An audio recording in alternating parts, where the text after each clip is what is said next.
พุทธเอาใจคนเฮ็ดให้มันสุดพุทธให้มันถึงเฮ็ดอย่างเอาใจเฮ็ดนะ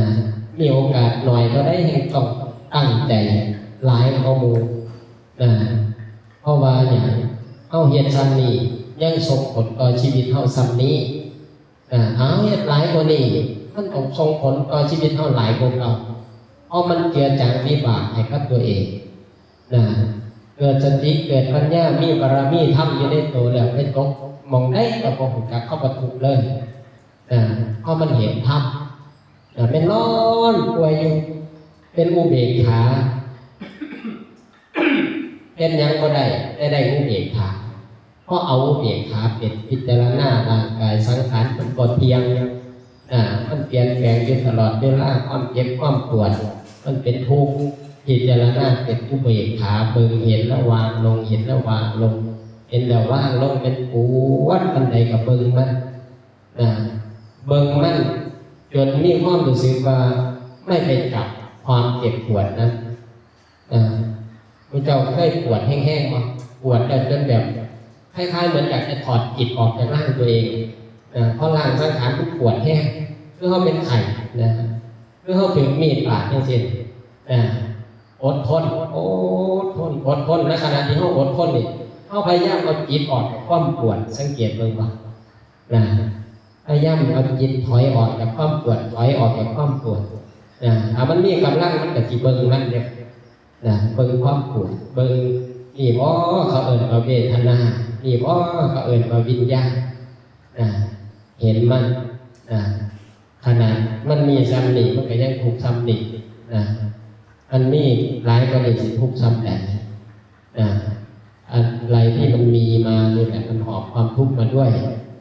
พอทุกข์มานี่เมื่อนานกับทุกข์อยู่หันแต่ถ้าเข้าไปมาอยู่ในศีลได้ทำในศีลมันลืมแต่ว่าเพิ่นว่าจังได๋บ่ขึ้น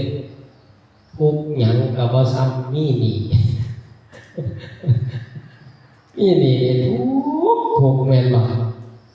ช่วงอยากมาวันนี่ก็มีแต่อยากเบิดหนี้เด้ซุมื้อนี้บ่มีได้ว่าอาจารย์ผู้ข้าอยากพ้นทุกข์บ่มีเด้เอามาว่าอาจารย์ผู้ข้าอยากเบิดหนี้หาวิธีซอยเบิดหนี้เด้เฮ็ดจังได๋คือจังสิเบิดหนี้ว้ายผู้ลางคนมันบ่แม่นหนี้แน่นอนแต่ว่าจักล้านเฮ็ดจังได๋ไปหาเงินมื้อละ300ใส่หนี้เดือนละมื้อละ 30,000 ก็มีสิพอหาเงินเดือนละ10,000แต่ว่ารายจ่ายเดือนละ50,000มันไปกู้มาได้50,000ก็ได้ใส่แค่เดือนเดียวแต่เป็นหนี้เพิ่มมาอีก50,000มันเบิดบ่เป็นเป็นหยังมันคือเป็นจังซั่นมันหาของหาเพิ่มบ่ได้เพราะว่ากรรมวิบากกรรมของคนเฮามันต่ำมีทางเดียวยอมสักก่อนยอมมาเห็นมาทำเอา3 วัน5 วัน7 วันเอาบารมีไปเจือจางแล้วให้เพิ่นเกิดสติปัญญาเฮ็ดจังไดมันจังสิมีช่องทางไขข้อขัดข้องตัวนี้ให้ได้ไม่งั้นมันเป็นดินพ่อหางหมูง่วงพันหลักไปเรื่อย